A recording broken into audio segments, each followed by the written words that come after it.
I'm really excited to be here with you all today. So I'm just going to jump right into the questions that I have here. I did not have any particular topic in mind when I asked you all to send in your questions. Good evening, Blessing. I didn't have any particular topic in mind. I just told you all to send random questions, obviously relating to fashion and sewing and all of that.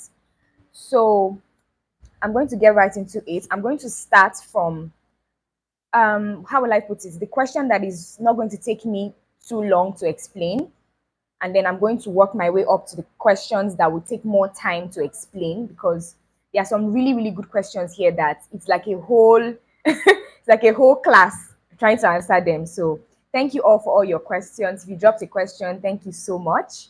So the first question is from Ogechi Vanessa, and she says, I'm looking at my laptop, it's down here. Can you see my laptop? It's down here, so it makes it easier for me to just go through the questions. So the first question says, Ma, please, I have few questions to ask. For busty women, how can I get their nipple to nipple measurements and apply it without their breast popping out for a bustier? So she's asking, Ogechi Vanessa is asking how she can get the nipple to nipple measurements for a busty woman. So what I would say is the best way to go about it is by measuring them. So make sure they are putting on a very good bra, and then measure from one nipple to the other nipple, just like what I'm putting on now. You can kind of gauge where my nipple is. Obviously, my nipple is not going to be by the side here now. Neither is it going to be too close to the center. It's going to be around here. So you measure from here to get the nipple to nipple measurements. You can also estimate, but I don't like to estimate at all, because when it comes to sewing, it's not one size fits all. You can use 9 inches for nipple to nipple measurement for someone that is busty. For someone that is not busty, you can use 8 inches. Some people have 7 inches nipple to nipple measurements.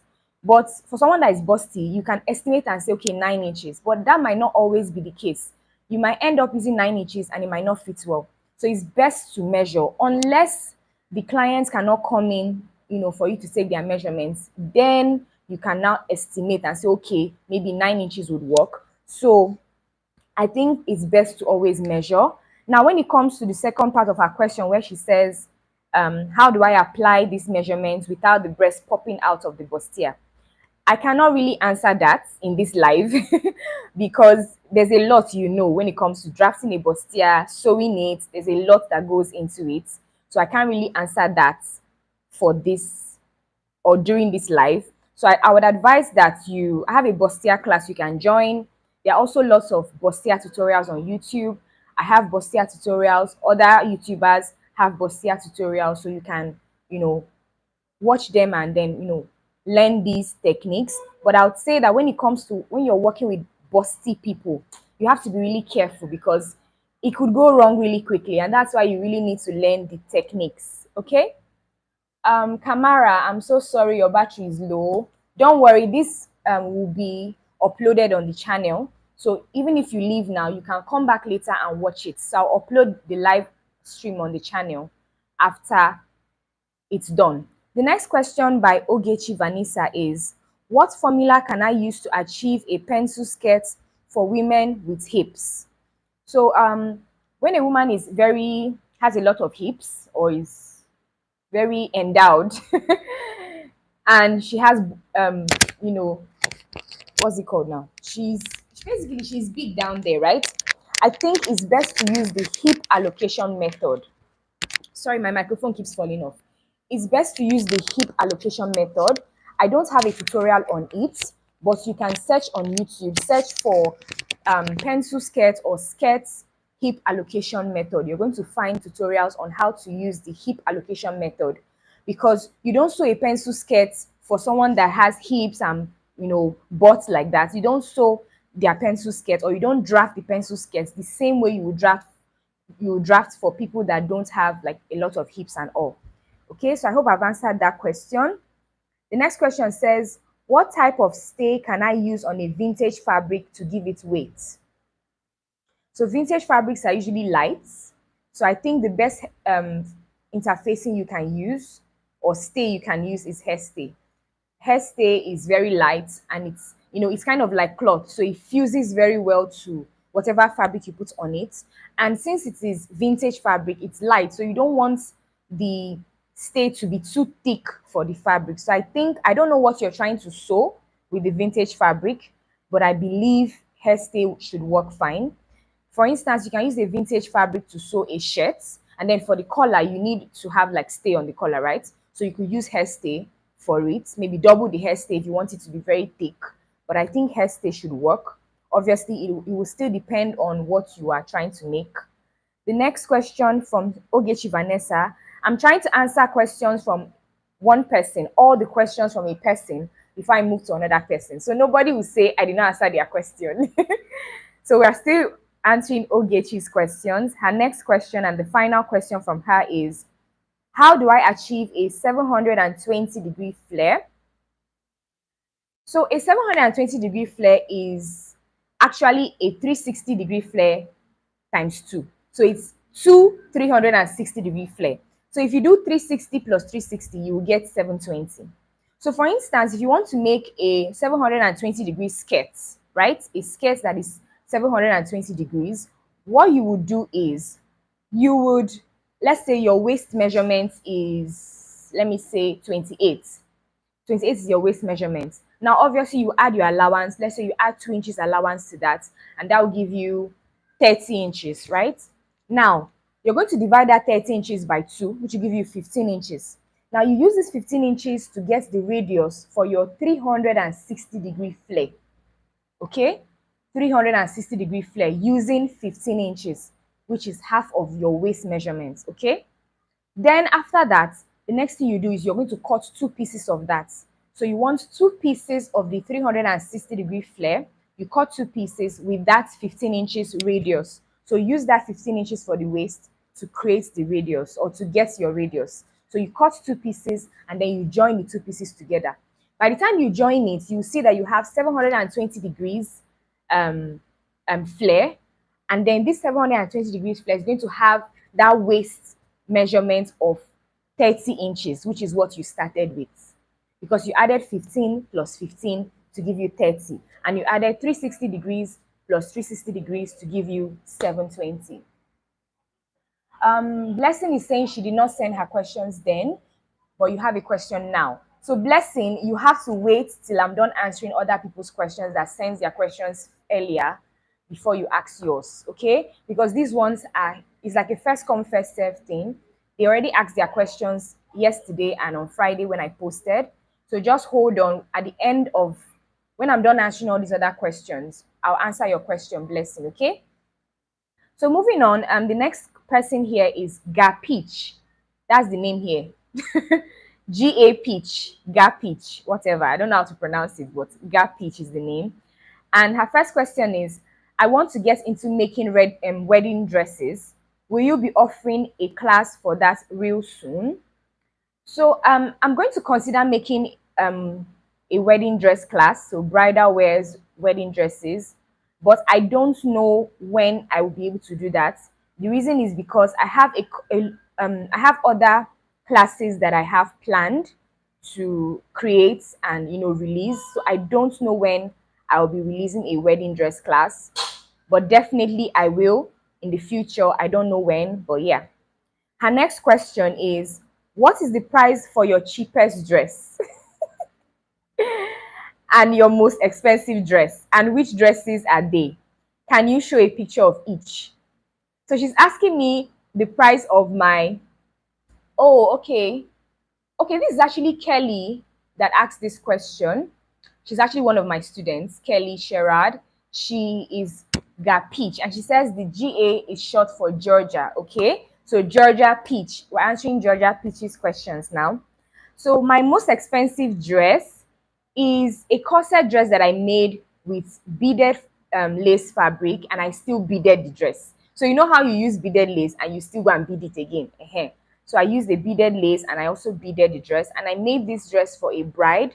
She used it for her reception dress, and this dress actually cost $400 because she was actually not in what's it called, in Nigeria. The bride was actually in the US. I think I posted a video of that dress. I'm not sure.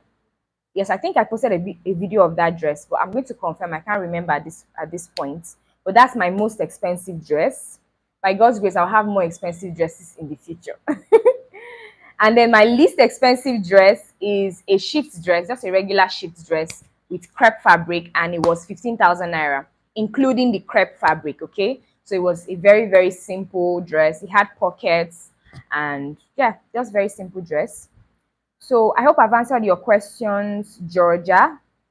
And the next person I'm going to be answering her question is Onye Goodness. And she says, thank you for this opportunity.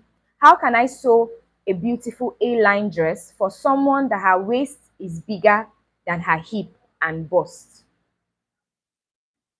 Her waist is bigger than her hip and bust. So normally, I wouldn't say normally because, to be honest, every body type is normal, okay? But what you would usually see is a case where the hips are the biggest part of the body, right?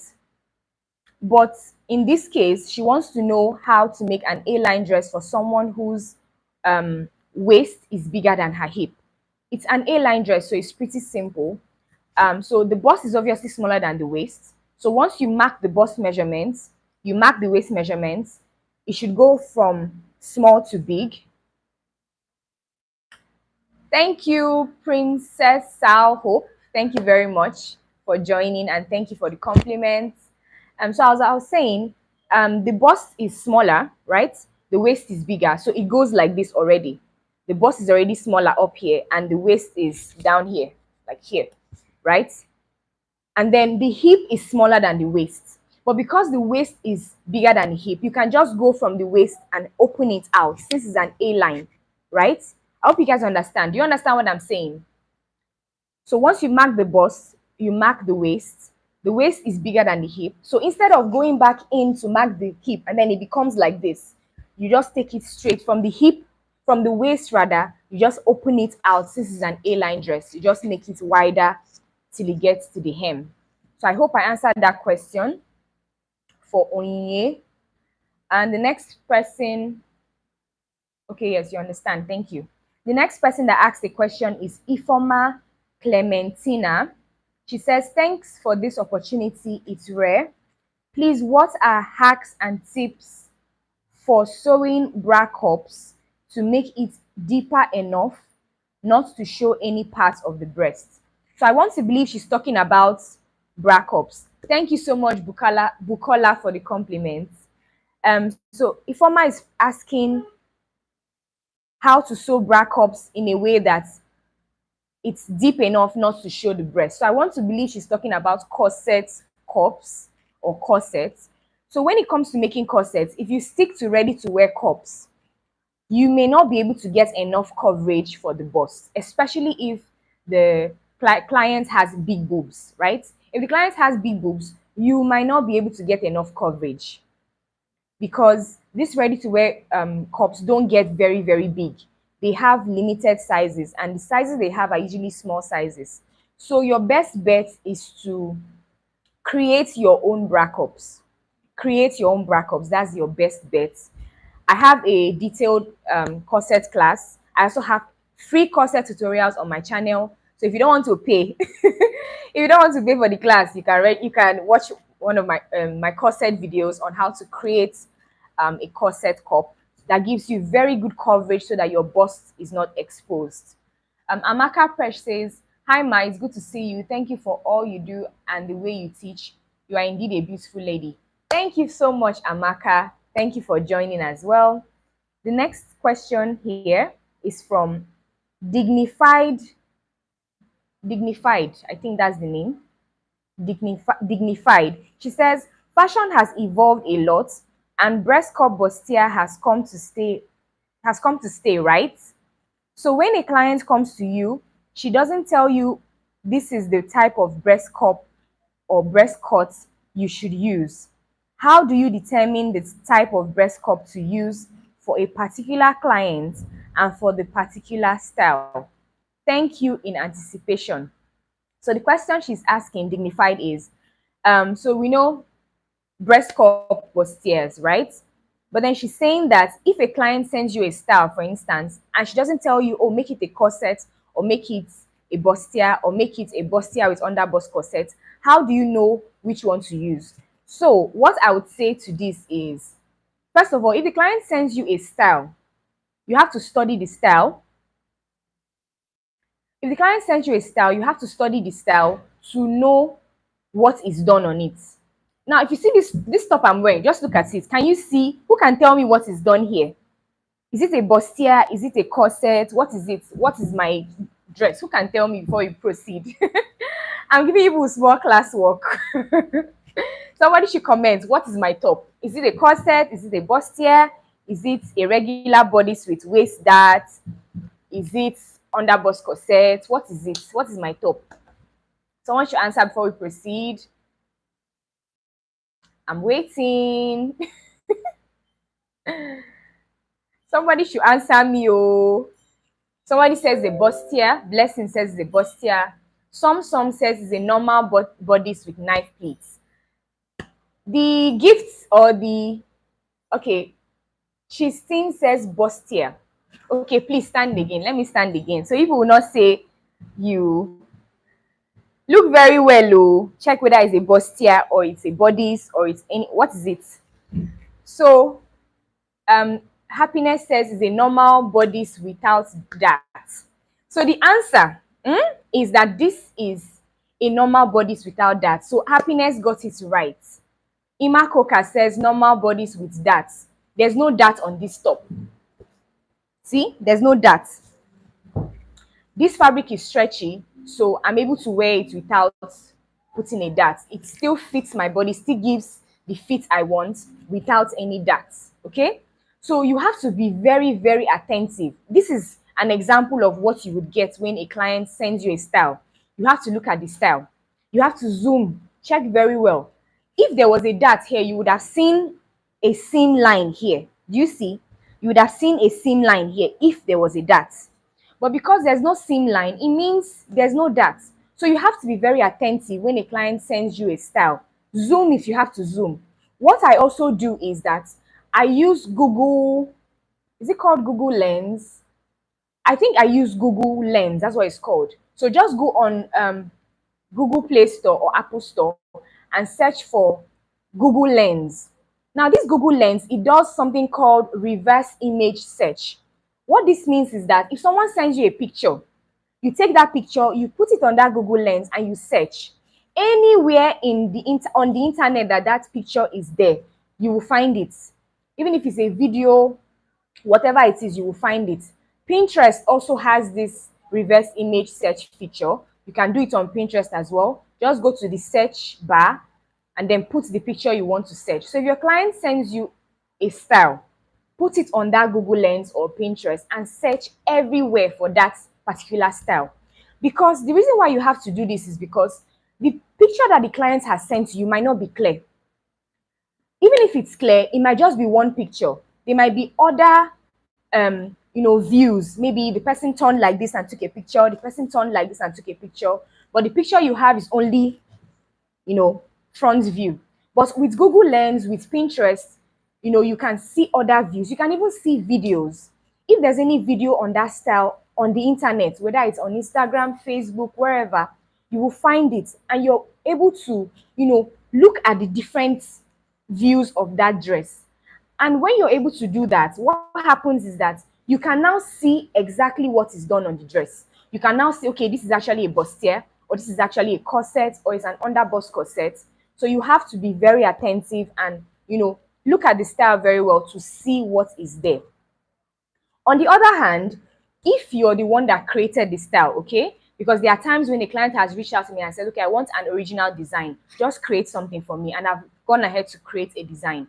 Now, the fact that you created the design does not mean you should not communicate to your clients. It's very important that you communicate to your clients. I've had cases where a client sends me a picture of a corset dress and says, make this style for me. I'm like, okay, do you realize, or just to confirm, this is a corset dress? That's what I was saying to them. Just to confirm, this is a corset dress. And then they are like, oh no, I don't want corset. Oh, I can't, I'm not comfortable with corsets. Now, if I did not ask the client or confirm with the client that, okay, this is a corset dress, so you're okay with it, right? If I did not do that, what would have happened was that I would have gone ahead to make a corset dress and the clients will not like it. So do you see what I'm talking about? It's very important that you communicate with your clients. Tell them this is what the style is. And another thing I would suggest when you're relating with clients is written communication. It's not enough to talk to your client on the phone and say, oh, the dress is a corset dress, blah, blah, blah. When the call is over, send them a message and say, just to confirm, we agreed that this dress I'm making for you is a corset dress with puffy sleeves and pleats. Let them confirm and say yes. Because if you go ahead and make it without proper communication, chances are the clients might not like the final outcome and they might say, oh, I didn't want a corset. Why did you make a corset? And at that time, you'll now start arguing with the client and saying, oh no, the style is actually a corset. And the client will now say, I did not know that it was a corset. Do you see what I'm saying? So it's very important that you communicate with your clients. So I hope I've answered that question. The next question is by Rugoya Bello. Rugoya Bello. Sorry, before I move on to the next question, I got a few comments here. Somebody said, let me see. Raji says, hi, please, I would like to join your corset class. How can I join? So I'm going to leave my WhatsApp link. So the link to send me a message on WhatsApp, I'm going to leave it. Where will I even leave it? I was going to say I'm going to leave it in this video, but it will take a while for this video to, go live so you can, watch it later. But you can send me a WhatsApp message. Just click on any of my old videos on YouTube. Check the pinned comments. You're going to see the link there to, send me a message on WhatsApp so you can join. Let me just be sure that I didn't miss any other questions here, comments. Love Azure says, good evening, madam. I'm a beginner from Ghana. I am your YouTube student. God bless you, ma. Thank you so much. Thank you so much for joining. Thank you for watching my videos. I really appreciate it. Abby Etuk says, good evening, ma. I appreciate you for all the tutorial you put up for us. Thank you so much, Abby, for watching my videos. I appreciate you as well. Fashion Stylist says, this is a masterclass. It is. It is a masterclass.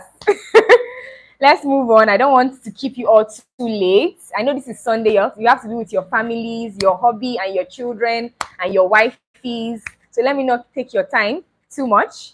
So the next question from Rugoya Bello says, I want you to list and show the different types of corsets. I would love to show the different types of corsets, but I'm using my phone for this live stream, so I can't really show you anything.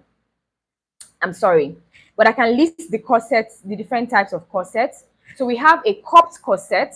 So this is a corset that has like an actual cup, right? Different cups, and then there's a bit of fabric in the center, down here, and then there's boning here, and then there are cups here. Then you have the over bust corset or the Victorian corset that starts from here all the way down, and then there's boning from here all the way down as well. You can also put cups or padding on the bust area. You can do bust caging so that the boning does not flatten the boobs. Because if you just put boning without any padding, the boning will flatten your boobs, and we don't want flat boobs. The next one is under bust corset, that is under the bust. Edwardian corset, mid bust corset. So mid bust corset starts from the middle of the bust and goes down. So it doesn't get all the way up here like over bust corset, and it's not as low as under bust corset. It starts from the middle of the bust and goes down. There's waspy corset. The name sounds funny, but it's mostly around the waist. It just cinches the waist in very well.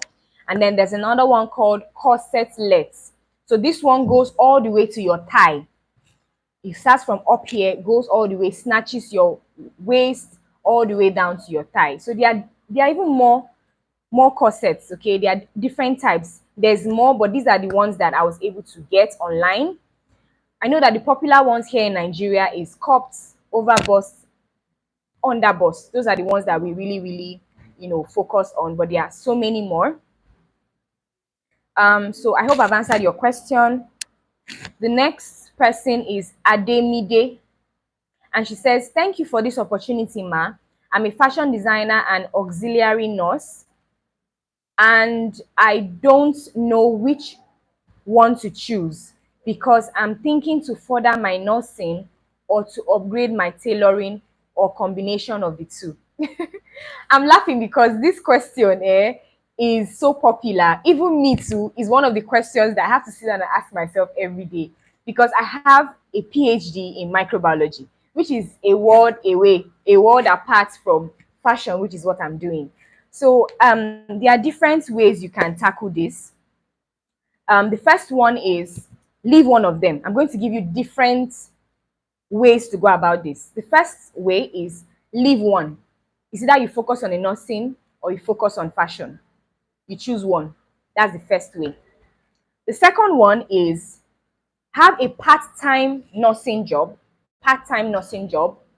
and then do your sewing. So the part-time, maybe you're working on weekends or you're working half day, whatever the case is, the nursing should be part-time. So it gives you time to focus on your fashion, your sewing, and all of that. That's the second way. The third way is to do your sewing part-time while you have your nursing full-time. So maybe you can go for your nursing job Monday to Friday during the day. Then on weekends, you can do your sewing. You can decide not to go to work on Friday, depending on how flexible your nursing job is. But if you can, you miss Friday. So you have Friday, Saturday, Sunday to do your sewing. It's going to be really stressful, but I believe it's something that if you really, really want to do two of them, you can do. There's another way. So I've given you three now. This is the fourth one. The fourth one is you can do your fashion business in such a way that you're doing it not really full time, not really part time. You're doing it in a way that it's on auto run. I don't know if that makes sense, while you're focusing on your nursing. So your nursing is full time. So let me give you guys expo. So one way you can do it is you can have a ready to wear fashion business. Now, this ready to wear fashion business, you're going to be working from your home. Maybe if you have a spare room like me now, this is the extra room in my house where I used for my sewing. So if you have a spare room in your house, you can work from there. Now, you're not going to sit down morning till night sewing. What you would do is sketch your designs. That's maybe for your ready to wear collection. Sketch your designs. Now, meet a tailor, not your employee. You did not employ the tailor. Meet the tailor. Tell her that, see, I want you to produce X amount of pieces, let's say 20 pieces of this design. You sketch the design for her, if possible, show her what it looks like and all. You can source the fabrics. You can take one day in your week, maybe weekends when you're not going to your nursing job. Weekends, you go source the fabric and then give to the tailor. Let her start with one or two. Don't go and pack 100 pieces. And then when she spoils it, you now say, Silem said, please, just let her sew like one or two pieces first. Then if you see that, the style is exactly what you want, the fitting is right, everything is good, finishing is good, you're good to go. You tell her that, see, every month I'm going to give you this job, you sew for me and all of that. When she comes, you can even prepare labels, clothing labels for her. She'll put your label on the clothes when she sews it. You take it back home, you pack all of them, use your branded nylon, you pack it. You take one day in the week, maybe weekends still.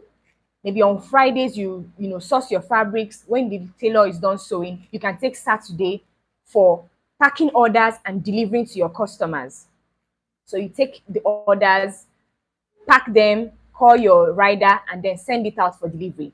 So in this case now, can you see that the only place that needs you to be actively involved is in the sourcing of fabrics, the packing, and the delivery? And obviously, you still have to promote your ready-to-wear business online. So when it comes to, social media promotion, you can also be involved in that. So you see that you're able to run a ready-to-wear business without sewing. Do you understand? It's actually possible. It's not by force that you must sit down on the machine and sew. It's not also by force that you must have your own tailors. Now, this would only work if you are running a ready-to-wear business. If you are doing bespoke tailoring, it might be difficult because your clients can come anytime and say, okay, make this dress for me.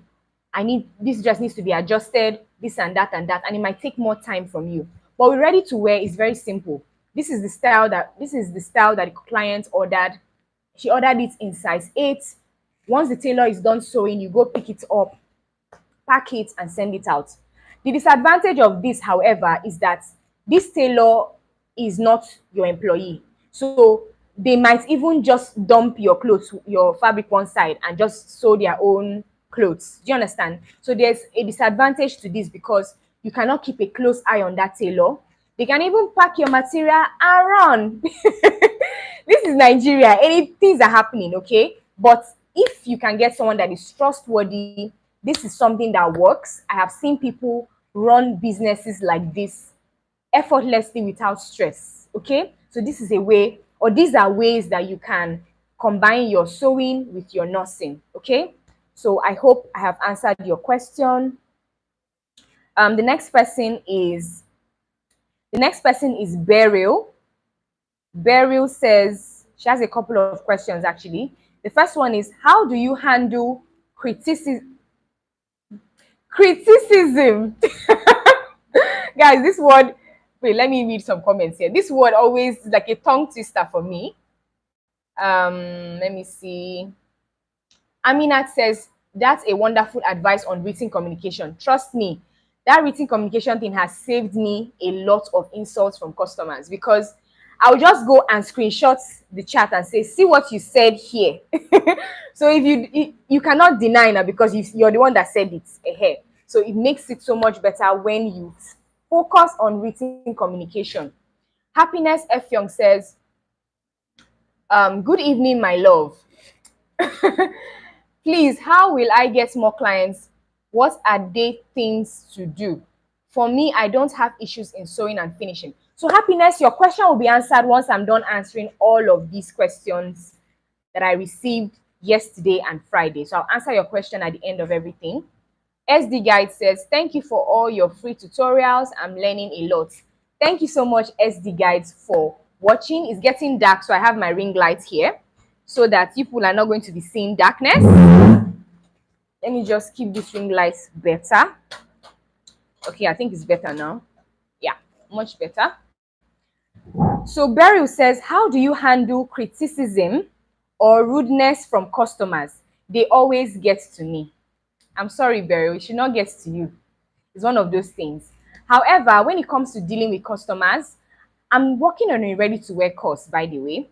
And I'm going to, all of these things I'm explaining to you here, I'm going to teach you guys all of that in detail in my ready-to-wear course because it's going to focus on fashion business, structure, relating with customers, relating with your employees. All of that will be in that course. So I'm working on that course, so just stay tuned. But when it comes to dealing with customers, you have to be polite. As much as possible, you have to be polite. However, it is not enough reason for your customer to take advantage of that and insult you. You have to know when to put your foot down. You have to know when to say, you know what, I'm not sewing again. Take your money and go. I've had issues like that in the past where, initially I was polite, I was nice. I'm like, okay, I'm sorry, I'll correct it. It's okay, I'm going to correct it and all of that. But when I saw that she was using it to, she was literally walking all over me, right? So when I saw that that was the case, I was like, you know what? Don't worry about the money you paid, but don't pay. Because at that time, I think she had paid. I was like, don't worry, I'm going to give you a refund, okay, for the sewing. Obviously, I cannot refund you for the fabric, but I'll give you a refund for the sewing, and then you can leave. So when she saw that I had said that, she was shocked and she was like, okay, I'm sorry. So sometimes these customers, you have to know when to put your foot down. Another thing I would advise is have terms and conditions. When you hear the people say terms and conditions apply, it's very important because you want your customer to know what you have to offer so that they don't overstep. For instance, I'm going to give you an instance now.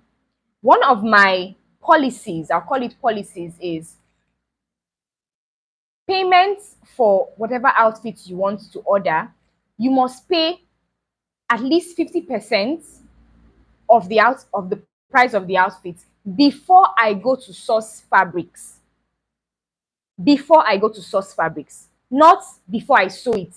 So if it is my job, or if you tell me to source the fabric for the outfit, and it is me that is going to source it, before I leave my house, you must have paid at least 50%. And this 50% must cover the cost of the fabric and other sewing materials. So before I leave my house, you must have paid that. That is a policy. Any customer that does not want that, let them go. That is the door.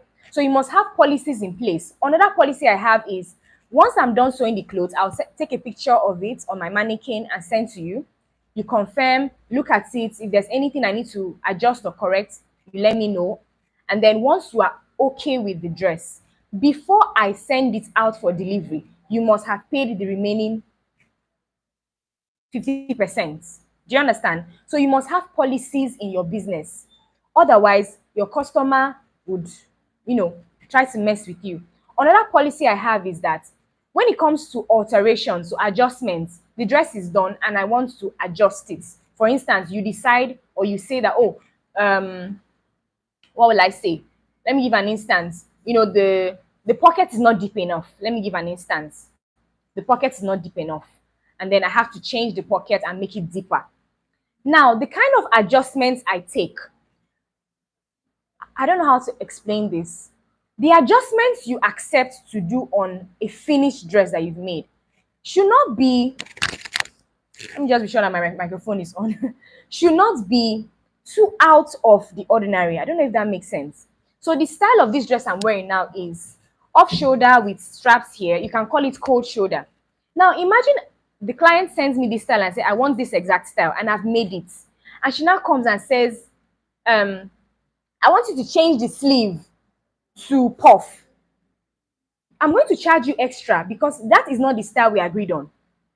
Do you understand? Even if the fabric is still available and all it will take me is to remove the sleeve and put puff, you will pay extra. Why? Because that is my time that is going to go into making that adjustment, because that adjustment is not anywhere close to the original design that we agreed on. On the other hand, if the client says, okay, this thing is loose, it's not tight, it's falling off, just hold it a bit. Of course, I'm not going to charge you extra because it's just to hold it. But if the alteration is like a transformation of the dress, you have to charge extra. Otherwise, the client will tell you, this dress that is split, turn it to flay. From where or how? Do you understand? So it's very important that you have policies in place to let the client know that, see, when it comes to adjustments, this is what I can do. This is how far I can adjust the dress. If it becomes more than that, you have to pay extra. Do we understand? So the next person, okay, Alex says, I work from home, but I believe I will get more visibility when I rent a shop. I've tried to save up yet I've not been able to come up with the finance. What do you advise? So Happiness, your question will be answered once I'm done answering the questions that I received yesterday and on Friday. Blessing, I'm thankful that you're learning a lot. So moving on, another question from Beryl is, how do you balance sewing life from home life? They are both stressful, so I want to know how you manage the stress for both of them. So when it comes to managing the home and your sewing career, it can get very, very stressful actually. But one way you can, balance it is by planning. You need to plan very, very well. I cannot overemphasize the importance of planning. As I am here now, I know what I'm going to do for the rest of the week. I have my plan for the whole week. I know I'm going to the markets tomorrow because I have some orders that I need to source fabrics for. I know that on Tuesday, I have a tutorial I'm going to shoot. I'm going to make a boo-boo dress with hoodie. I know the details of my week. Obviously, it is by the grace of God that we're able to do all of these things. So we commit our plans to God. But it's very important that you plan so that you can plan your home life around your sewing life, or vice versa, however you want to do it. Either you plan your sewing around your home life or your home life around your sewing. Either way. But point is, you must plan. You must plan. I also know when I'm going to the market to buy things for my fridge. I know when I'm going to the market to stock up, for my kitchen. I also know when I'm going to the market to buy things for clients' orders. Do you understand? So you must really, really plan. If you can, on Sundays like this or during the weekends, plan your entire week. Even if as the week progresses, you might not follow everything 100%, but at least it helps to plan. So that way you can balance everything and it's not too stressful. Her next question, still from Beryl, says, how do I find my niche in fashion? I currently sew any and everything. So she's saying that she sews any and everything. So she's asking how she can find her niche. Now, Cherry Blue also asked this same question. So both Beryl and Cherry Blue asked the same question, and I'm going to be answering them together. Na collabo. I'm answering them in collaboration together. So, what I'll say for finding your niche in fashion is, first of all, what are you good at? That's the question you have to ask yourself. Like me now, I'm good at teaching. If I understand anything, I will teach it, unless I don't understand it. Once I understand it, I will teach it.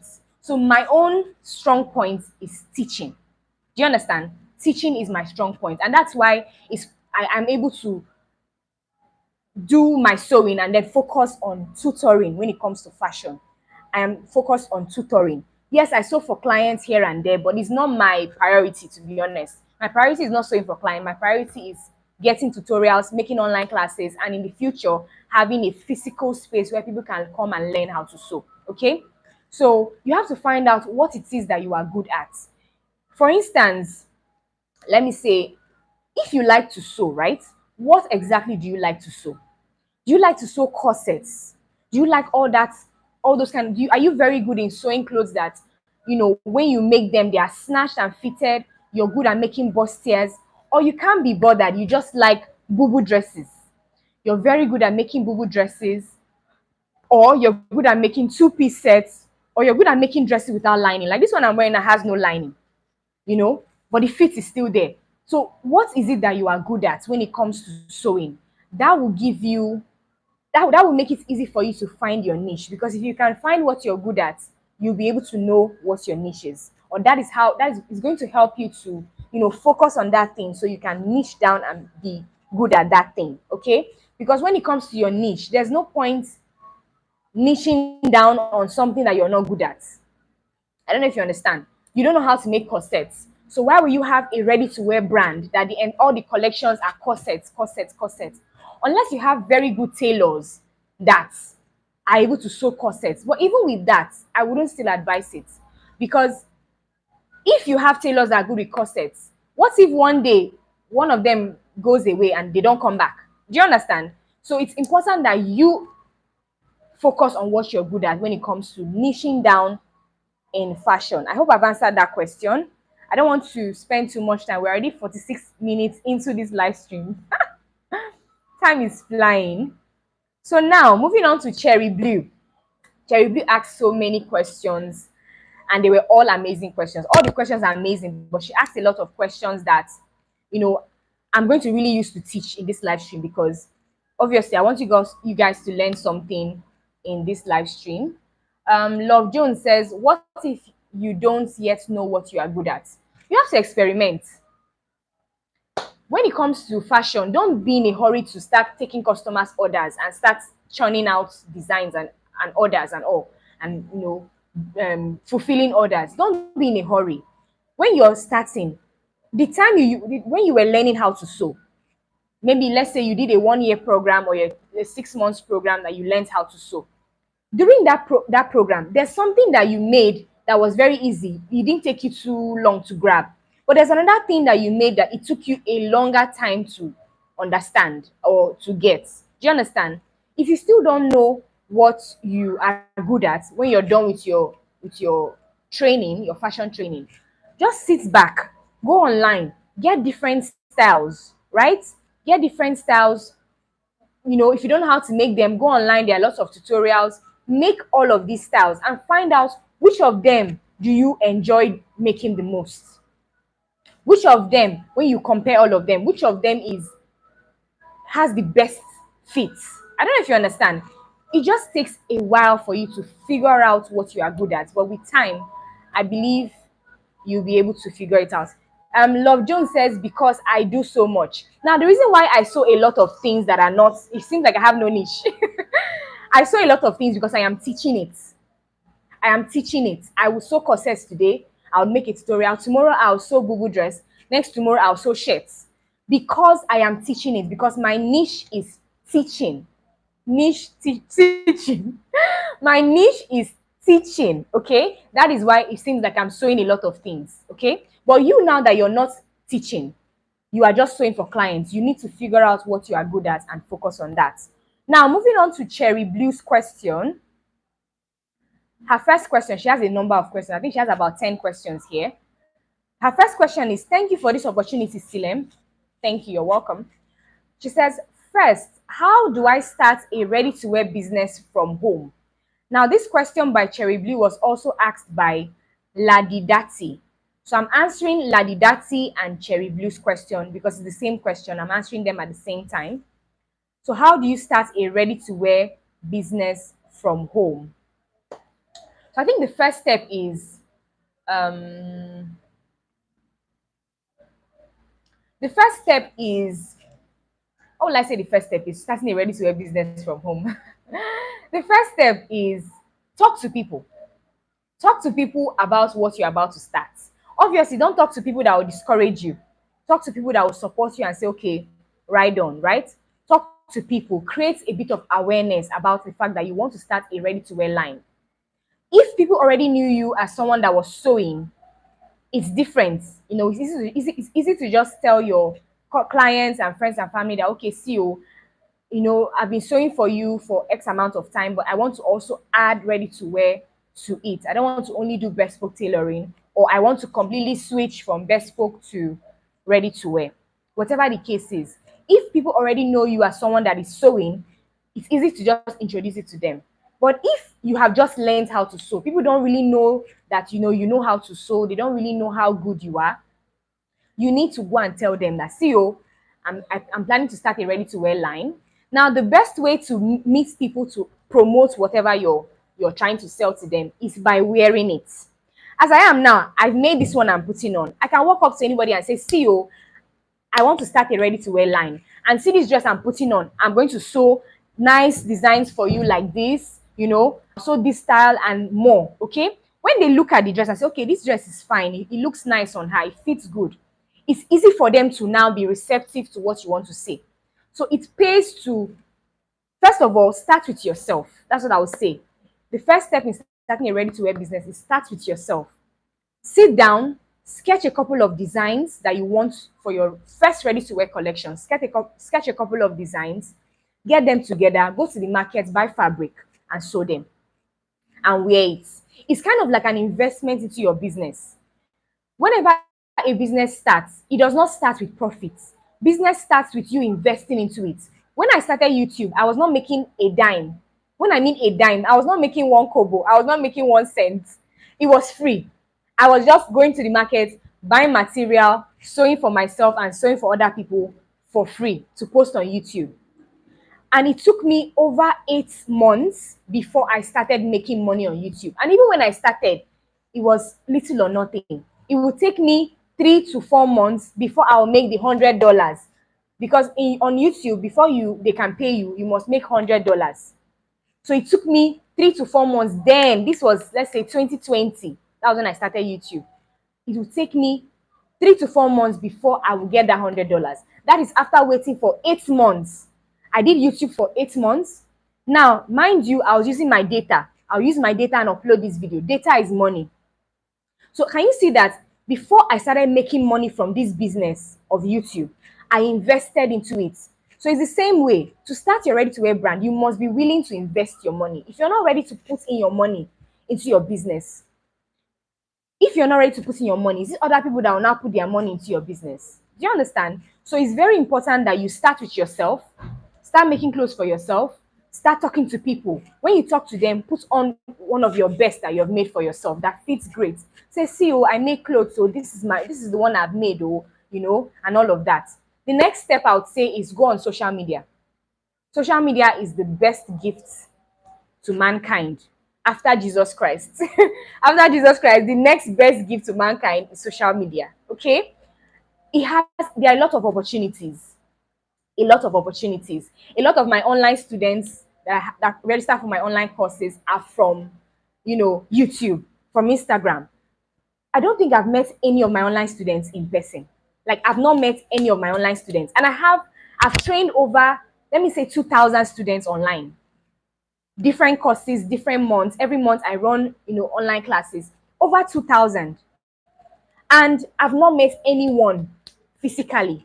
All of it is from social media. So you can gain so much from social media. Go online. When you put on the outfit you made for yourself, take pictures, go to the studio. You don't even need to go to the studio. If you have a phone with a good camera, take good pictures, post online. Now, another thing I'll say is when it comes to promoting on social media, this is also going to be part of my ready to wear course. When it comes to promoting your brand on social media, you have to note that it's not just standing and doing like this, doing like this, doing like this that will get you people to patronize your ready to wear business. These days, people are changing the content game. Like the content is now changing. It's no longer just standing and the clothes is fine. You just stand and do like this. No, no, no, no, no. There are people that do comedy. They do funny videos just so that people can pay attention. I'm not saying become a comedian online and make a fool of yourself. No, not to say comedians make a fool of themselves, but I'm not saying be a comedian. What I'm saying is try to make your content interesting, make it fun, make it something different so that people can enjoy your content for the content and then be drawn to the clothes you're wearing. When they now see the clothes, this clothes is actually fine, oh, they will now say, okay, let me buy it. Do you understand? And then when it comes to promoting your ready to wear business, you have to remember that people might not buy from you immediately. It takes time to build your clients. It takes time to build trust. That's what I want to say. It takes time to build trust. A stranger that does not know you, for me, for instance, yes, I might have subscribers, I might have followers on Instagram, but someone that has never seen me before, if I come and meet them and say, pay for online class, would they pay? The chances are they will not pay because they don't know me. But when they go and they watch my YouTube videos, they understand the videos. Okay, this video is very explanatory. I really understand. Then they can now decide to pay me money for online class. So you must build trust first before you can make a sale. It's not automatic because you posted a fine dress on Instagram is not enough reason for people to buy from you. So the way you can build trust, I had an alarm ring. So the way you can build trust is by being consistent. So always show up on Instagram, always post different content, post real, regular pictures. Just be consistent on social media, and by the help of God, you'll be able to promote your ready to wear brand so you can eventually make sales. So I hope I've answered that question. Another thing I'll say is when it comes to ready to wear, initially at the initial stage, you must start small. You don't have any customer, don't go and produce 100 pieces of a style of bubu dress. Don't go and produce 100 pieces. They will just stay in your cupboard and be gathering dust. So you have to start small. Start with 10. Promote it. Tell people, promote it. When people start buying, then you can say, okay, you can increase the number of pieces you're producing. And also when you're producing for ready to wear, like I said, start small. Let's say you have 2 bubu dresses, 2 palazzo trousers, and 2 shirts. For instance, that's what's in your collection, your ready to wear collection. Now, when you promote all of these pieces, check and see which one are people buying quickly, which one is selling out faster. Do you understand? Which one is selling out faster? If the palazzo trouser is selling out fast, that's the 2 palazzo trousers you produced have sold out, but you've not sold 1 bubu dress. The 2 bubu dresses are still there. You've sold out the 2 shirts, but you've not sold out any of the, what will I say? Okay, let me just say the bubu dresses and, okay, the palazzo trouser and the shirt, you sold them out, but you've not sold out any bubu dress. What you're going to do, the next time you're producing, you cannot produce You cannot produce that same boo dress again that people did not buy the first one.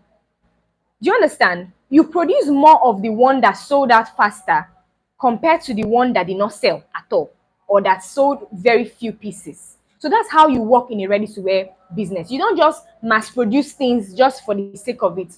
You produce things strategically. You make product you do your production strategically. Guys, so many tongue sisters, and that's how you're able to promote your ready-to-wear business and all. I hope I've answered that question. Moving on. The next question says, still from Cherry Blue. She says, how do I cost my pieces? This is a good question that I answer during every live stream. Anytime I say, send me questions, people must ask me, how do I price? How do I cost? You like money too much. People like money too much. So you always ask, how do I cost my pieces and all of that. So I have a live video that I talked about this in detail. I talked about how to charge your customers and all of that. I talked about that in that live stream. So I'm not going to go over it again. I'm going to leave the link to that video when this one goes live. But what I'm going to say is that you have to choose a pricing strategy. There are different pricing strategies. There's the cost plus pricing. I'm looking at my laptop here, by the way. There's the cost plus pricing, there's the absorption pricing, and there's the competitive pricing. Competitive pricing, as the name implies, you look at your competitors and see how much they charge, and then you charge something similar. Or if you want to attract more customers, you make your price a little bit lower than their own, just so that when they see that price that is 5,000 and your own is 4,000 or your own is 4,500, they will go to you. That's competitive pricing. So for instance, if other people charge boo dress, the cost or the price of their boo dress is 45,000, for instance, 45,000. You can decide to make your own 40,000. This method of pricing is called the competitive pricing. There's another one called the cost plus pricing. Cost plus pricing strategy. Now, this cost plus pricing, what it does is that, or how it is you calculate the total cost of what you use to produce that item, and then you add your profits. So this dress now, it's a crepe fabric, light crepe fabric. And I think crepe fabric, the last time I bought it was 2.5 a yard. I used about 4 yards, maybe 5 yards for this dress. How many yards did I use? I think I used 4 yards. So 4 yards of fabric for this dress. So 2.5 times 4, that's 10,000 naira. What else did I use for this dress? I used thread. How much is thread now, safe? Is it 100 naira, be 250, be 200? I don't even know again. But let's just assume the thread you used both for sewing and weaving is 500 naira. Just for instance, 500 naira. I use the zipper. The zipper is 250. Let me just put it to 300 naira. So the zipper is 300 naira. So 10,000 naira for the fabric, 200 for the thread, right? 200 for the thread. What am I saying? 300 for the thread and 200 for the zipper, for instance. So everything is 10,500 naira. Now, I'm going to sit down and say, what is going to be my profits? Let's say my profit is, let me just say I want to use 5,000 naira as my profit, 5,000 naira. So it means that this dress will now be 10,500 plus 5,000 naira, and that will give me what? 15,500. I cannot add 500 naira for my transport to the market, to and fro, and that will now be 16,000 naira. So this dress, I can sell it for 16,000. This is the cost plus pricing. You simply check the cost of production, so the cost of the materials you use to make it, and then you add your profits. The next pricing strategy is the absorption pricing. Absorption pricing. Now, this is the pricing strategy I want every fashion designer to use. If you're listening to me, this is the one you need to use. Okay, this is the one you need to use. Now, in this one, everything you used, every cost of production, both what did I write here on this my list? Both variable and fixed. What that means is that both direct and indirect costs must be included. So your electricity. Now, let me give you an instance. This live stream now, if I want to charge you for this live stream, I will now say my data that I'm using to stream, I'll add that data. This my ring light here. my ring lights that I'm using, to show to so that you can see my face clearly. I'll put the cost on this ring light. The electricity, because there's light here, the electricity up here, I'll also put the cost on it as well. Do you understand? What else? My rent. I'm doing this work in this workspace. I'm required to pay rent in this workspace. I'm adding it. So all of every cost, anything, even my transport to the market, go to and fro, my time, even chatting with the customer. See, don't take your time for granted, though. Even the time you used to send your customer 100 styles and they will not say, I don't like any of them. There are customers like that. They tell you, send me boo dress styles. You now send 100. They say they don't like anyone. You've wasted your time. You've wasted your data going around on Pinterest, Instagram to get styles. You must put a cost on your time. So all of that, you must factor it into your price. So let me give a practical example. I want to make this same dress now. This same dress you're seeing here. We've already talked about the cost of the materials used to make the dress. We talked about 10,000 naira for the fabric, which is 225 for 4 yards, so 10,000 naira. The thread is 200 naira. The zip is it 200 naira? The thread is 300. The zip is 200. So that's already 10,500. So for the cost of making this dress, the materials used for making this dress is 10,500. Now, let me give you another. Let me make it make sense. Now, the cost of my electricity, right?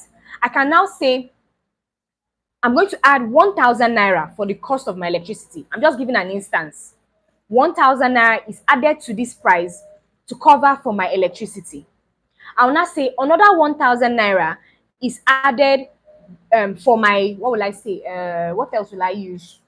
My rent, right? My electricity, 1,000 naira. I'm going to add another 1,000 naira for my electricity. Okay? 1,000 for my electricity, 1,000 naira for my rent. Every other thing I'm going to use, I'm going to add money for it.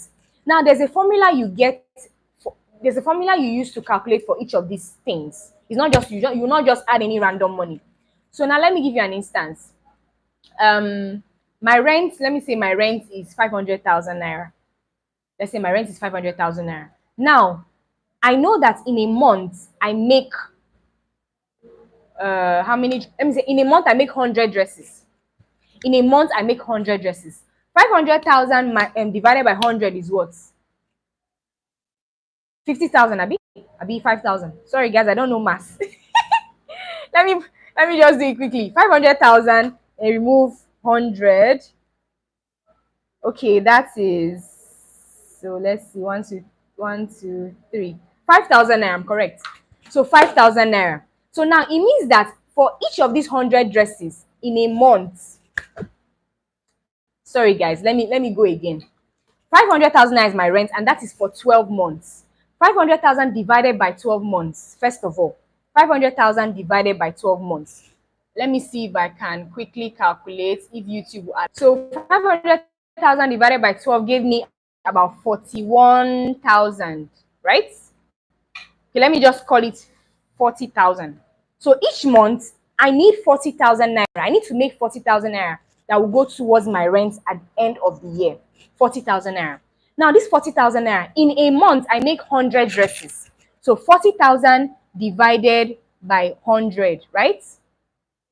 40,000. Please, if I mess up this math, please just forgive me and take the points.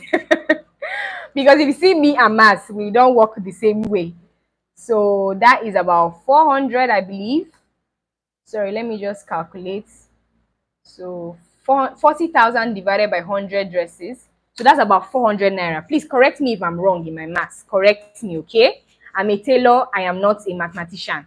So let's assume that when you divide 40,000 by 100 dresses, what you have is 400. So now, you're making 100 dresses in that month.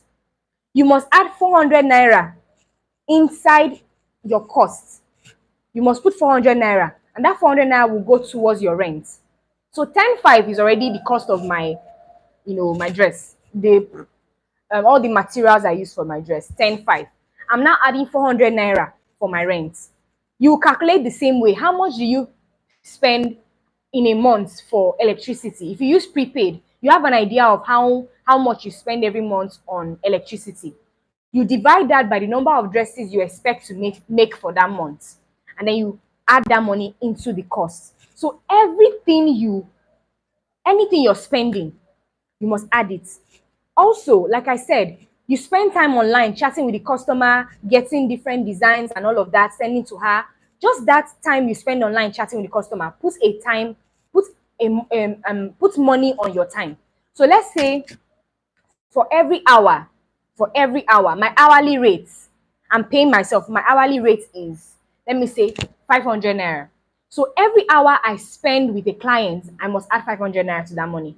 So if I spent 1 hour with the clients going back and forth with styles, going back and forth, or I go to the market, I spend time taking pictures of different fabrics for the customer to choose, and I spent 1 hour in the market, add 1 hour, add 500 naira for your 1 hour, put it inside the money. You spend time chatting with the customer, 1 hour, put it inside the money. Do you understand? So you will see that customers that don't stress you see that their money will not be too much because they are not taking a lot of your time. When you're sewing as well, if you spend 3 hours making a dress, 500 times 3 is 1.5.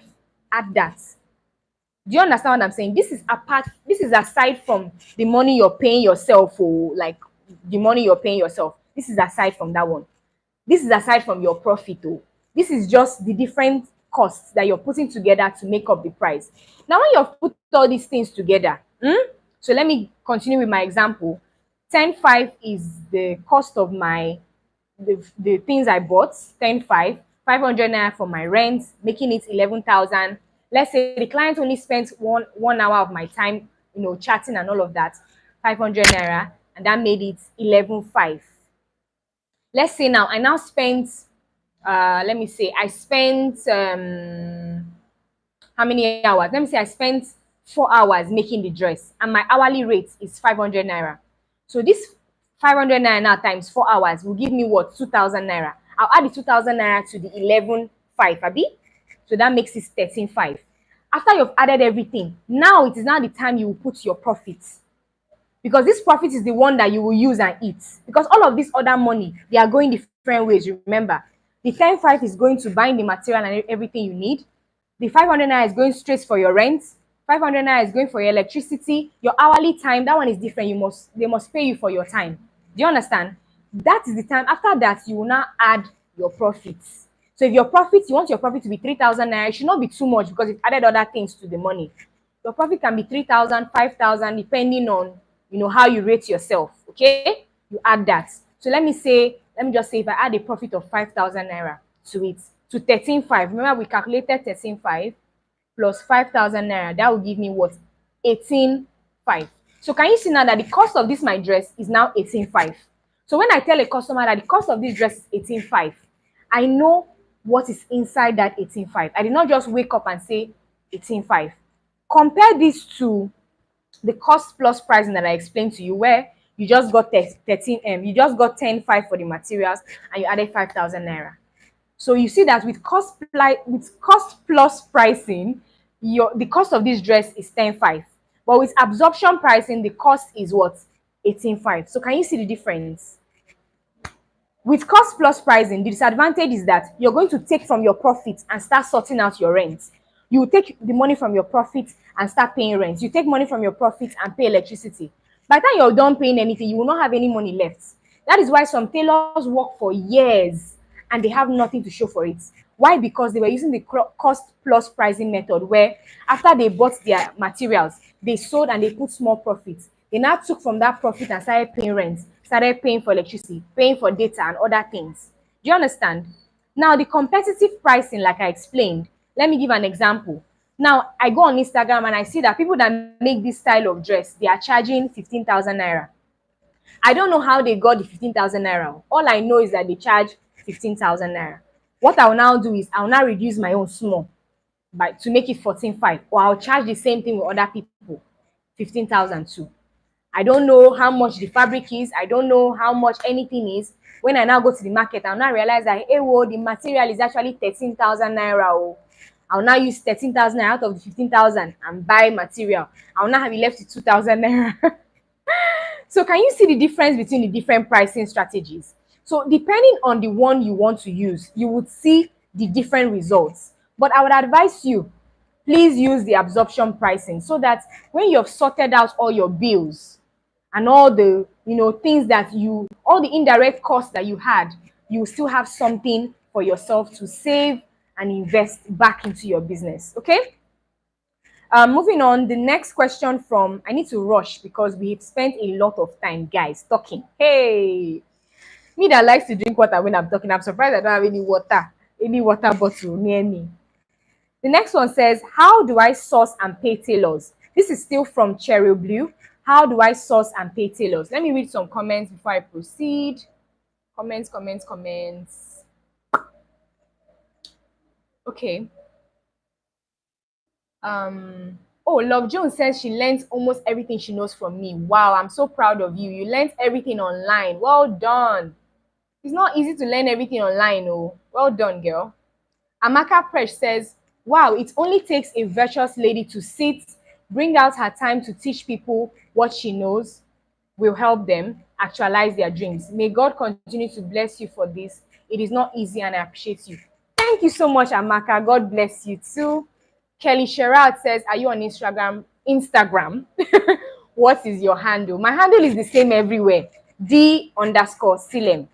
The_Silem on TikTok, the_Silem on Instagram. Guys, I now have a Facebook page. I have shied away from Facebook for the longest time, but I'm back. I'm now consistent on Facebook. I'm now posting frequently. So please follow me on Facebook. Just search for the Silem on Facebook. Love Jones says, I am your student. Thank you so much, Love Jones. Oluyinka says, I love your top. It's actually a dress. It's not a top. It's a dress. And I have a tutorial on it. It's going to be in the pinned comment somewhere. It's going to shall be somewhere, Sha. My sister is on the live stream. My sister Becky the mommy says, my beautiful sister, love you loads. This is my sister, guys. Please go and check her channel out and subscribe to her. Thank you very much. Blessing says, well done. Thank you so much. Fashion Stylist says, I'm learning a lot. Thank you for being here. Tammy Berry says, very educative. Casey says, thank you for this. Becky the mommy says, my sister again, she says, I always apply this competitive pricing strategy in my business. Although the three strategy pricing you listed, cost plus pricing, assumption pricing, must all be infused in order not to run at a loss. Very important though. It depends on what you are selling, it depends on the product or the service that you're rendering. That will determine the kind of pricing strategy you use. But for us fashion designers and tailors, draw your ear like this. Use what? Absorption pricing. If you're selling milk in the market, if you're selling peak milk, for instance, or maybe you're producing peak milk, you can decide to use competitive because there are other people producing milk. So you cannot really go and start putting your whole life inside the price. You have to use competitive so that people don't leave you and go and buy from other people. So it depends on what you are selling or the service you are rendering. Christabel says, thank you. You're welcome. Blessing says, please, what those that doesn't have, sorry, I'm reading exactly how she puts it out. What those that doesn't have enough customer or clients? Can this assumption pricing work for us? See, it doesn't matter whether you have few customers. What's the point sewing for people and not having anything to show for it after years of hard work? What's the point? You can use the assumption pricing, but what you can do to reduce the price for your customers is that you can reduce your hourly rates because you're trying to be considerate of your clients. Use the hourly rates. Do you understand?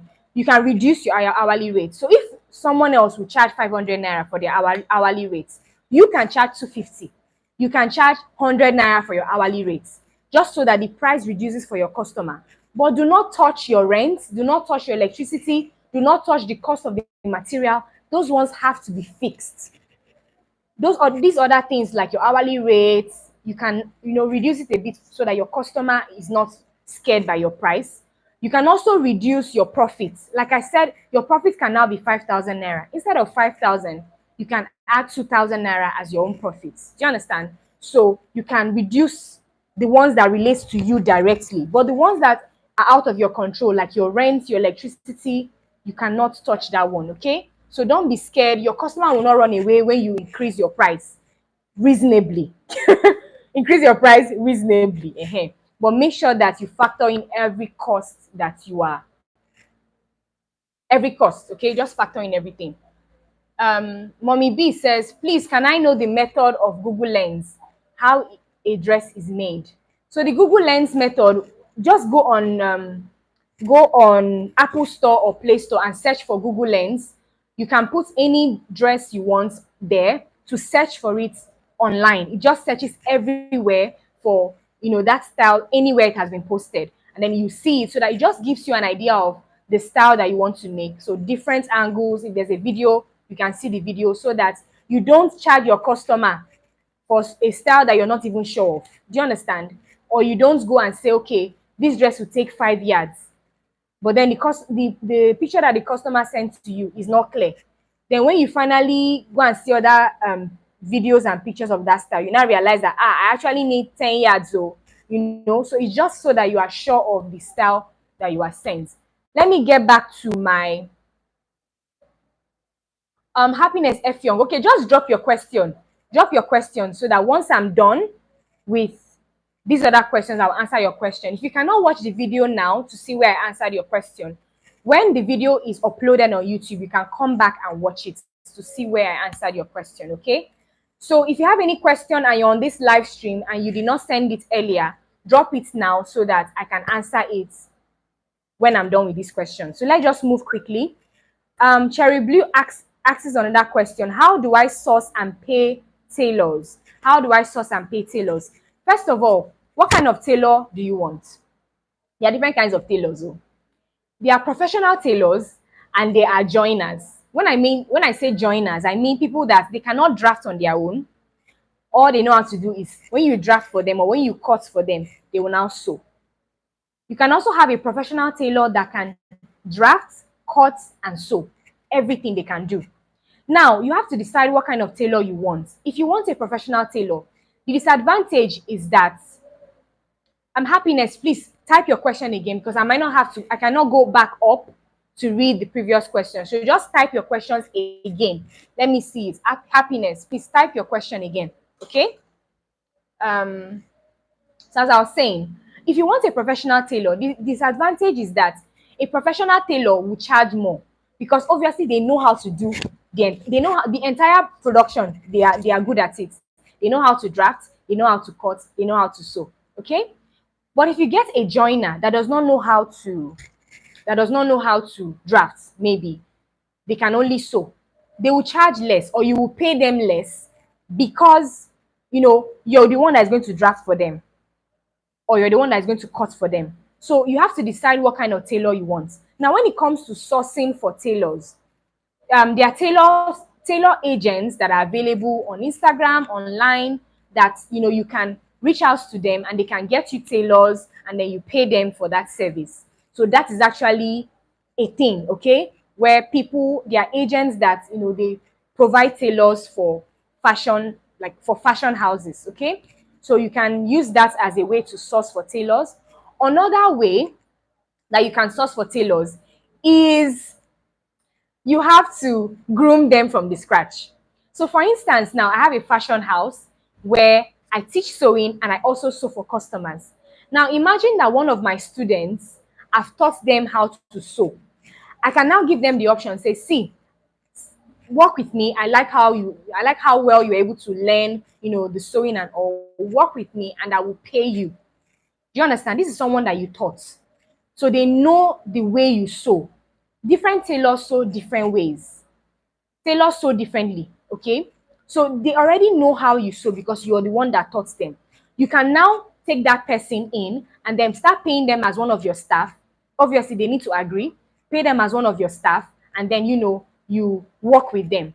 Now, when it comes to getting a tailor this way, where you've taught them and they become your workers, they are more loyal than those ones that you just you get from, you don't know them from Adam, you just get them and then employ them. The ones that you groom are more loyal than these other ones that you just hire, okay? So bear that in mind. So it's better to get someone, groom them. Obviously, you don't have to teach the person sewing from scratch. You can get someone that is an inexperienced tailor, or maybe a joiner You can get a joiner that you pay less, and obviously teach them how to draft over time, how to cut, so that even when you're not there, they're able to do it. And then you work with them. They'll be more loyal when you've taught them and they've been with you for a longer period of time than those ones that just come from nowhere. I hope I've answered that question. Okay, Blessing says her question is, how can I get more customers? We'll answer that. Vasteris says, hello, the Silem. Thank you for this. How do I get a profitable retirement plan as a seamstress? Hey, this question has way to God. Okay, I'll answer that. Happiness F. Young says, good evening, my love. Yes, my love. Please, how will I get more clients? Okay, it's the same question. How do I get more clients? For me, I don't have issues with sewing and finishing, okay? Vasteri says, is it really wise to own a sewing shop and sell sewing accessories as well? Blessing says, how can I get an apprentice? Okay, so let's go back to these questions here. We're almost done, okay? Guys, just stay with me. We've been here for a while, but stay with me. It's getting juicy. Okay, so now when you source your tailor, the next question she has here is, how do you pay these tailors? There are two ways to pay tailors: salary or commission. Salary or commission. Salary is at the end of the month. It doesn't matter how many pieces they make. It doesn't matter what happens in the month. You must pay them X amount of money. That is salary based payments. Okay. But for commission, it's based on how many clothes they are able to sew, how many pieces they are able to churn out at the end of the month. That's commission. Now, there are advantages and disadvantages of these two methods. The advantage of salary is that your tailors have peace of mind. Their mind, they don't have high BP. They don't have what's it called? Their mind is not jumping every time when they see you, because they're like, hey God, I've only sewn only one dress this week. Oh, how much will I make? So when you do salary, your tailors are relaxed. They are more, they're able to calm down and do their work. That's the advantage. But the disadvantage of salary is that they will get so relaxed that they will not be able to, they might not even sew anything at the end of the month. They might just try to, use your head basically, or take advantage of the fact that you're paying them salary and decide not to sew anything. Or in the whole month, 28 days, they will sew only 5 dresses.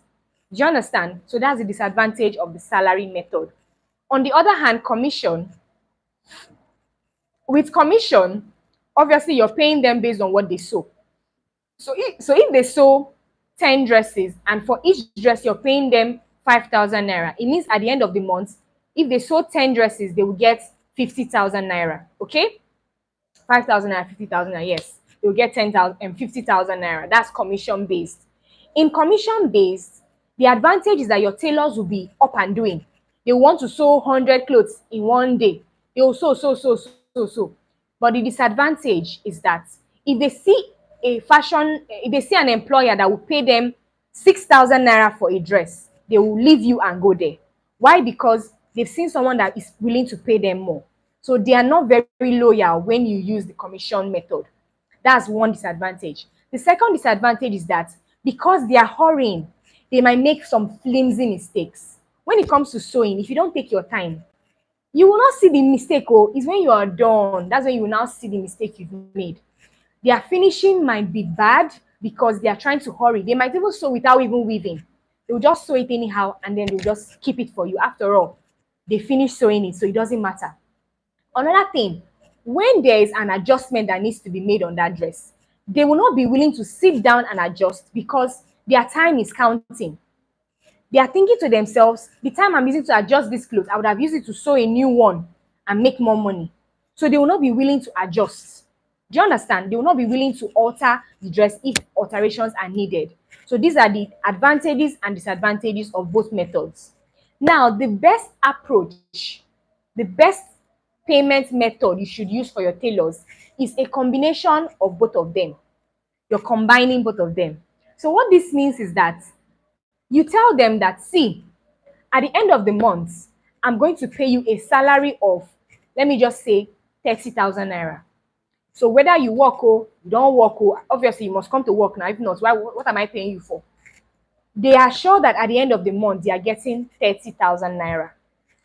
But if they work let's say in a month, you tell them that, see, in this month of September, I expect you to make 50 dresses.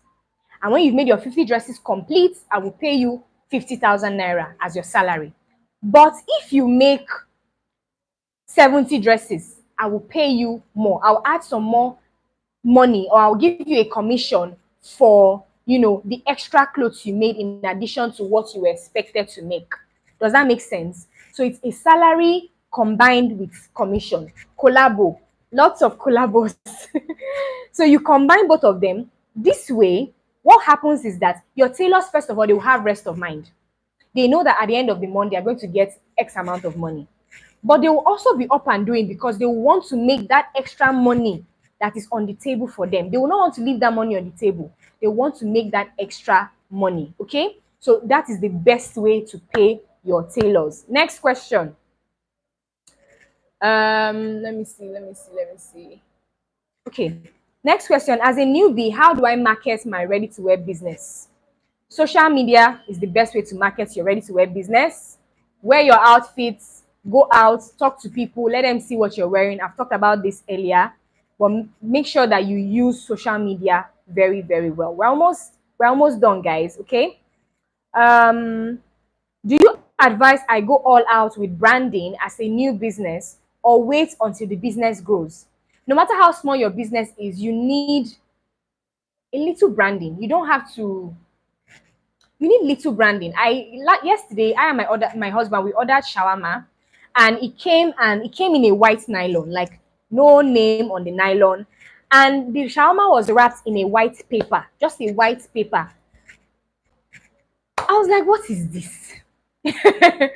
Meanwhile, I'm eating shawarma from people that they pack the nylon is branded. The thing they used to wrap it is branded. Even if they use foil, they seal it with their, this branded sticker.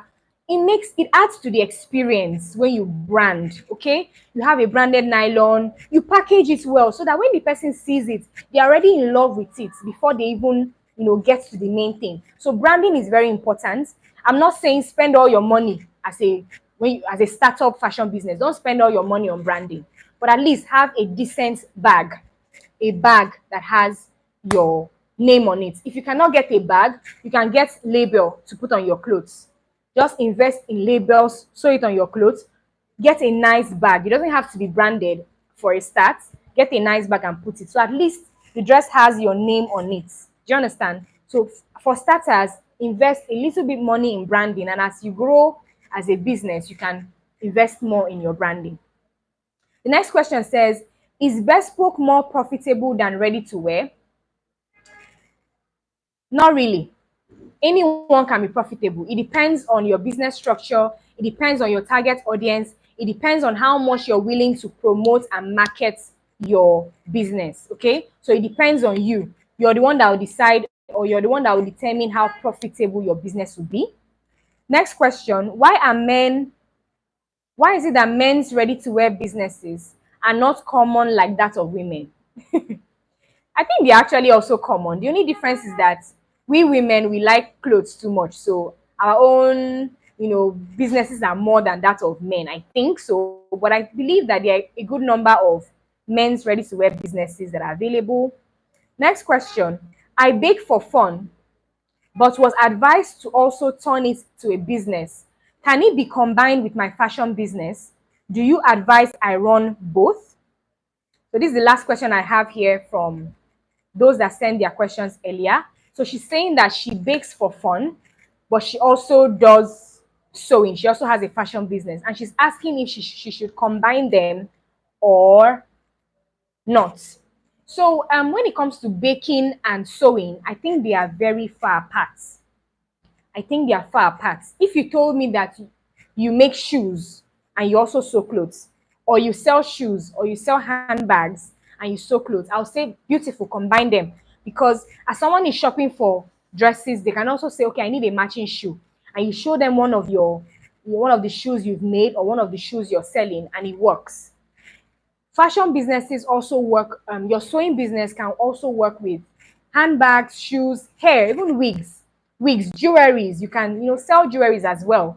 It kind of blends, because It ties into the entire ensemble. Do you understand? It ties into everything. It's not like too far apart.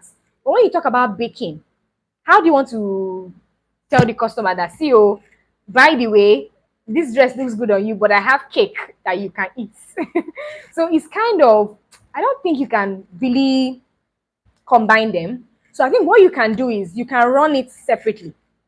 You can run it separately. You can be baking and you can have your fashion business, but then you can promote in between, like promote them to each other, if that makes sense. So you, when you're talking with your customers about clothes and all of that, say, oh, by the way, maybe let's say you made the dress for maybe you made a wedding dress for the client. She's a bride. You can now say, oh, by the way, I can make your wedding cake as well. Do you understand? In that way, now it makes sense. Or your client, you made a dress for her, or you made a dress for her daughter, and her daughter's birthday is coming up. You can now say, oh, by the way, ma, I make cakes as well. I can make a birthday cake for your daughter, and I'll give you a very good discount since you patronize my fashion business. Does that make sense? So you're not putting your bakery and your fashion business in one building. Like, you're not showing clothes one side and a cake one side, but you are promoting them to your clients. Same thing with your cake. You can tell your customer that, oh, this is your wedding cake that I made for you. I can also make your wedding dress. Do you understand? So your clients can come from your baking business and patronize you in your fashion business, and vice versa. We have come to the end of these questions that I got yesterday and day before yesterday. So let me answer the questions that I have here. Those of you that are online, I'm going to start with, okay, Motura Your Blessing says, those that don't have enough customers or clients. Okay, I've answered that question. Can they use assumption pricing? Yes, I've answered that question already. Even if you don't have a lot of customers, you can still use that pricing method. Okay, Happiness F. Young says, okay, so let me find her question again. How will I get more customers? For me, I don't have issues in sewing and finishing. I've answered this question already in this live stream. Go online, promote your business. Physically, walk up to people and tell them that, see, oh, this dress I'm making, I made it for myself. Make clothes for people. Do you understand? Make for your family, make for your friends. And then another thing you can do to get clients is that when you make clothes for them, you can tell them that when if they bring any customer, you will give them a discount. Does that make sense? So let's say you make a dress for your clients, maybe her name is Joy. Tell Joy that, see, I've made this dress for you. If you bring any of your friends, I'll give you a discount on your next order. That's another way to attract, clients to yourself, because she'll want to get a discount, and then she would, call her friends to come. So most times the best way to get more clients is by word of the mouth. People keep telling people keep referring you to other people. And then obviously social media is very important. Promote your business on social media, and get more customers that way. So that is the same question with Blessing. Blessing also is asking, how can I get more customers? So I've answered that question. Vasteris Travel says, thank you for this. How do I get a profitable retirement plan as a seamstress? Save. Your retirement plan as a seamstress is save, save, save, save. Okay? Another thing I'll say is try to diversify, like have multiple streams of income. You can still be sewing, but you can be making money from sewing in different ways. Okay? Like me now, I do YouTube tutorials. I make money on YouTube. I have customers that I sew for. I make money from my customers. I also have online classes that I have online classes that people register for, and I get paid. So these are three ways I'm using sewing to make money. I'm still sewing, it's not like I'm doing anything else. It's still sewing, but I'm making money three ways by sewing. So because I have three sources of income, I can decide that I'm going to keep one as my savings. I can decide that I will not touch my YouTube money. I will not touch that money. I'll just leave it there. Let it just be growing. So it's like my pension. It's just going to be there. So that when I eventually stop sewing years later, I have money in an account where I know that, okay, this is something that when I'm retired, I can fall back on. So when you have multiple sources of income, even as a seamstress, you're able to keep, you know, some money aside for the future. Because when you're sewing, don't think of just today, because there's a future, there's a tomorrow when you will not have the physical energy to sit down and sew. I want to check whether my microphone was on. So you might not have the physical energy to sit down and sew in the future. So you want to pay attention to that or make plans for that. So that's a very, very good question. But I think the most important thing is save and invest. That is why I said you must put good price on the things that you are sewing, so that you don't sew and sew and sew for decades and you end up with nothing. When you price your clothes very well, or the outfits you're making very well, you are able to make some money that you keep aside for you to eat today and also eat tomorrow. So I hope I've answered that question. Or a practical example is you're a seamstress. Sorry guys. A practical example is that you're a seamstress and you sew clothes for people. You can say that, how do I explain this now? Let's say in a month your profit is 50,000 naira after you're done sewing. You can keep 10,000 naira in a different bank account. That becomes like your pension. You know how you work for the government and then they take a particular amount of money out of your account as your pension. They keep it for you as your pension. It's the same way. You're not working for anybody, you're working for yourself. So you must keep some money aside for the future. So I hope I've answered that question.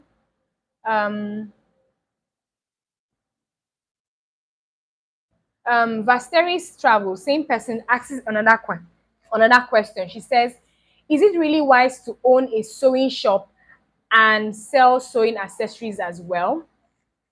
Yes, it makes sense because they are still together. Sewing shop, sewing accessories is fine. You can do that. You just arrange it very well. You have maybe a shelf where you have your lining, zipper, all of that. It works great. I have this friend that is a tailor that sews in the next street. We became friends because whenever I go to her shop, I go there to buy zip, thread, all these other things. I like to shop in bulk in a different market, like a bigger market. But sometimes I run out of little things like zip, thread.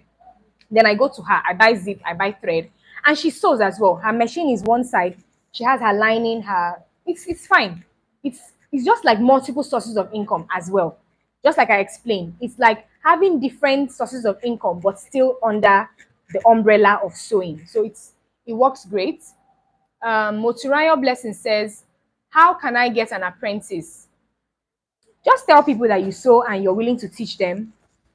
It's not difficult. I would say online is the best. Online is still my number one answer to most of these questions. Go online, you've posted designs you've made and all of that. Tell them that physical training is available.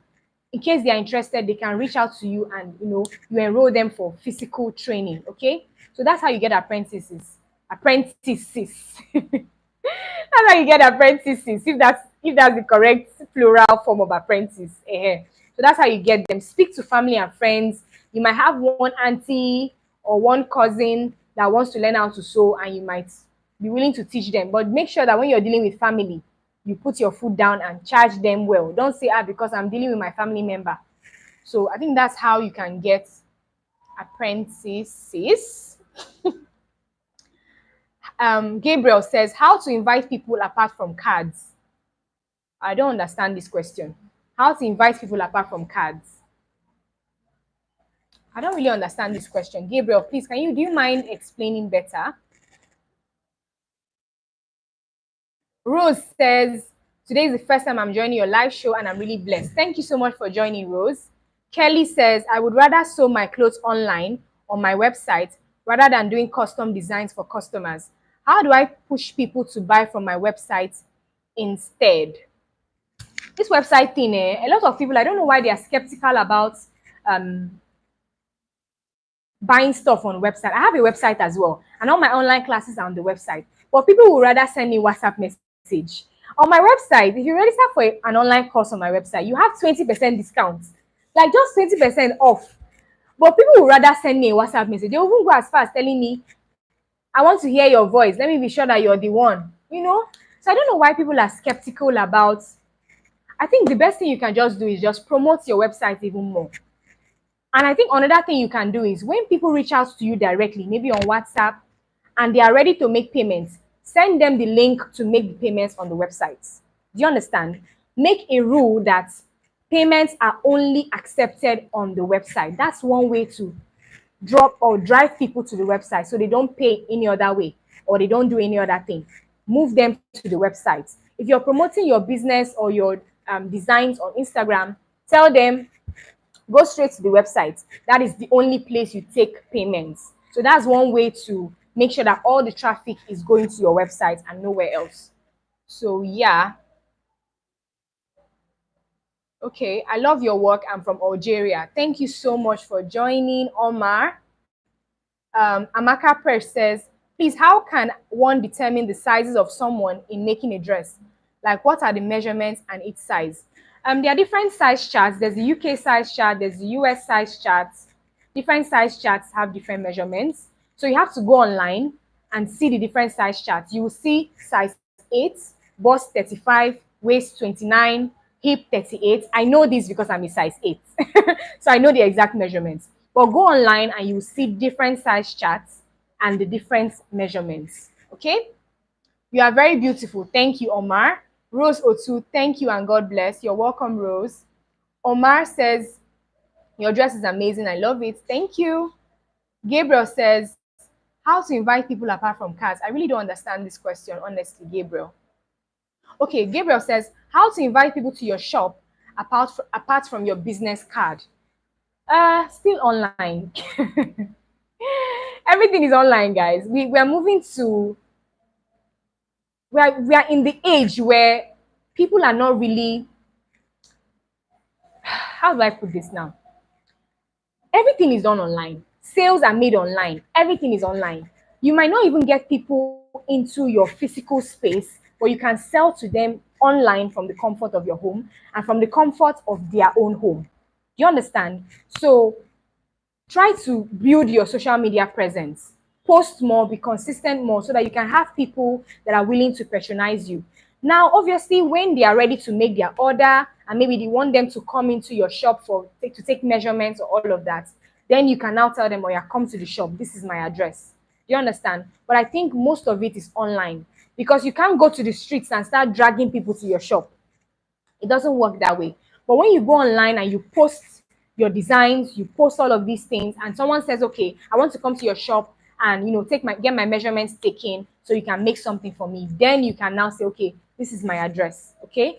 So I hope I've answered that question. Online, online, online. Could you please stand up? I want to see the length and the back of your dress. Okay, happiness, just hold on. Let me finish with the questions. Babalola says, hope this your dress is on your page. Yes, it is. I have this dress tutorial on my page. The name is tiered maxi dress. Yes, that's the name of this dress. Tiered maxi dress. So T-I let me write it down before I bite my tongue. So let me write it down so that let me use my marker. So you guys can see it bright. Tiered. So after this video, you can just search for tiered maxi dress Silem. So just go on YouTube and search for tiered maxi dress Silem. So this is, I know that you're probably seeing it the reverse way, but I hope you guys can see it.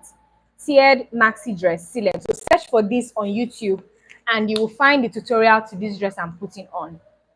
I think that is pretty much all of the questions. Guys, it's been a long, my husband is hungry. Let me go and give my husband food. So let me stand up so that happiness can see my dress. So this is what the dress looks like. Can you see? So it has two layers, the first layer and the second layer down there. So that's why it's called a tiered maxi dress, because it's in tiers or layers. So yes, guys, thank you so much for joining. It's been a long one. Since 6 o'clock, it's almost 8. Guys, we'll be talking for about almost 2 hours. Hey, God. But I hope I answered all your questions. I am so grateful for all the questions that you asked. I hope you learned something. If you could not stay to the end of the live stream, you can come back and watch the video. So any parts you missed, you're going to see it. It's going to be uploaded on my channel. By the way, I uploaded a video by 5 o'clock today before the live stream. So after this video, please go and watch my recent upload that I uploaded by 5 o'clock, okay? Go and like the video and say I was there during the live. Comment on that video and say I was there during the live and I learned a lot, okay? So I can know, so I will know that you were there during the live and you still came to watch my video. Thank you so much for joining this video. Thank you so much. Gabriel says, I love your voice. Thank you, Gabriel. Happiness says, thanks, I love it. Thank you. Love Jones says, so beautiful. Thank you so much. Thank you so much, guys. Let me let you go to your, carry on with the rest of your Sunday. I've taken a lot of your time, I know, but I hope you learned a lot. Thank you so much, guys, for joining, and I'll see you in my next live stream. I don't know when I'm going live again. I don't know when I'm going to go live again, but whenever I go, I'll definitely let you guys know. So yeah, thank you so much, everyone, and I'll see you all in my next video. Bye. Bye.